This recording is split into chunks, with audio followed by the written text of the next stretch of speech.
নমস্কার সম্মানীয় দর্শক বন্ধুগণ, 1 নভেম্বর 2025 থেকে দেশ ও রাজ্য জুড়ে একাধিক নতুন নিয়ম চালু হচ্ছে বা বেশ কিছু নিয়ম পরিবর্তন হচ্ছে।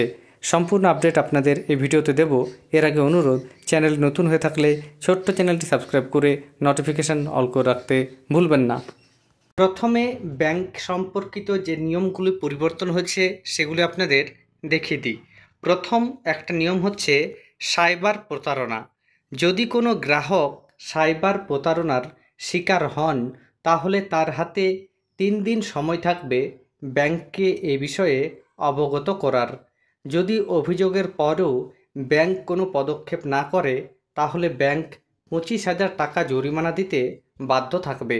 ধরুন কোনো ব্যক্তি সাইবার প্রতারণার শিকার হলেন, অর্থাৎ অন্যায়ভাবে অনলাইনে বা মানি ফ্রড করে কারো টাকা নিয়ে নেওয়া হয়েছে, তাহলে 3 দিনের মধ্যে ব্যাংকে অভিযোগ জানাতে হবে এবং ব্যাংক সেই অনুযায়ী পদক্ষেপ নিতে বাধ্য।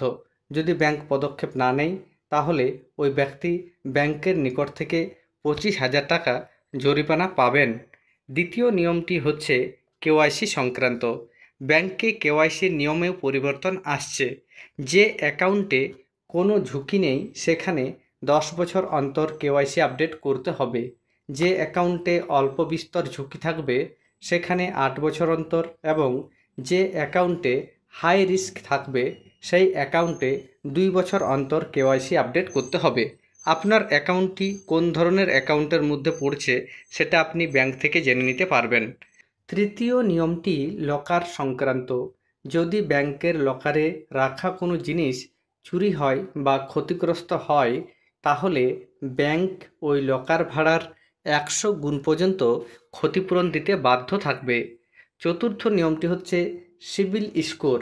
সিবিল স্কোর ভালো করার জন্য পেমেন্ট ও ডিফল্ট এবার থেকে প্রতি মাসের 15 তারিখে দেখা যাবে। আগে 90 দিন অন্তর দেখা যেত। এছাড়া রয়েছে পরবর্তী নিয়ম নমিনি সংক্রান্ত। আগামী 1 নভেম্বর থেকে ব্যাংক অ্যাকাউন্ট ও লকার সংক্রান্ত একাধিক নিয়মে পরিবর্তন আনা হচ্ছে। আগে কোনো ব্যাংক অ্যাকাউন্টে সর্বাধিক 2 জন নমিনি যোগ করা যেত। এবার নতুন নিয়মে প্রতি অ্যাকাউন্টে 4 জন করে নমিনি যোগ করা যাবে।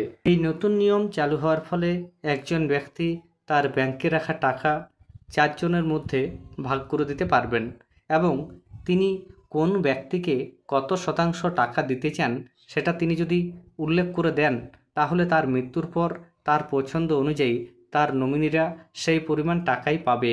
পরবর্তী নিয়মটি হচ্ছে এসবিআই কার্ডে পরিবর্তন। স্টেট ব্যাংক অফ ইন্ডিয়ার বিভিন্ন রকমের কার্ডের চার্জেও পরিবর্তন হবে 1 নভেম্বর থেকে।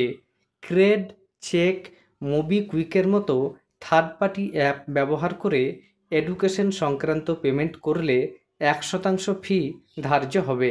ওয়ালেট লোড ট্রানজ্যাকশন 1000 টাকার বেশি হলে 1% ফি ধার্য হবে।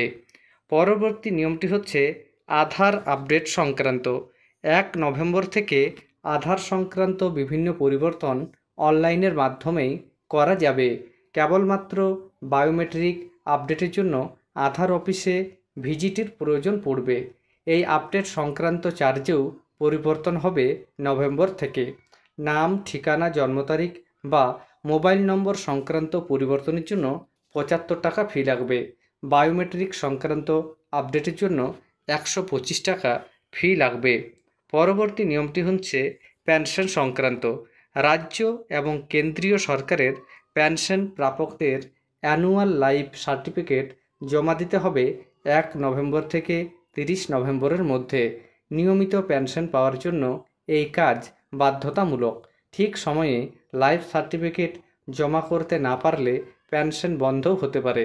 ন্যাশনাল পেনশন সিস্টেম অর্থাৎ এনপিএস থেকে ইউনিফাইড পেনশন স্কিমে পরিবর্তন করতে চাইছে তা 30 নভেম্বরের মধ্যে করতে হবে। পরবর্তী নিয়মটি হচ্ছে জিএসটি রেজিস্ট্রেশন। কেন্দ্রীয় অর্থমন্ত্রী নির্মলা সীতারামনের ঘোষণা অনুযায়ী জিএসটি রেজিস্ট্রেশন সিস্টেম 1 নভেম্বর থেকে শুরু হবে। এই প্রক্রিয়া আরও সহজ করার দাবি করা হয়েছে সরকারের তরফে।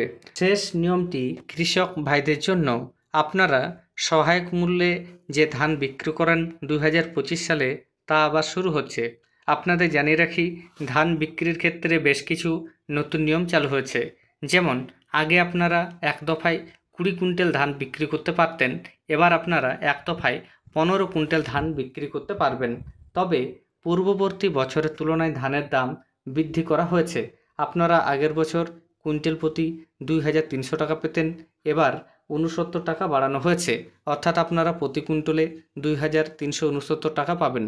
পাশাপাশি আপনারা সরকারের যে ক্রয় কেন্দ্র রয়েছে সেখানে নিয়ে গিয়ে যখন ধান বিক্রি করবেন, তখন প্রতি কুইন্টাল পিছু আপনারা আরও 20 টাকা করে অতিরিক্ত ইনসেনটিভ বাবদ পাবেন। তাছাড়া জানিয়ে রাখি, এক দফায় আপনারা 15 কুইন্টাল ধান বিক্রি করতে পারলেও একজন কৃষক মোট 90 কুইন্টাল ধান বিক্রি করতে পারবেন। ধন্যবাদ।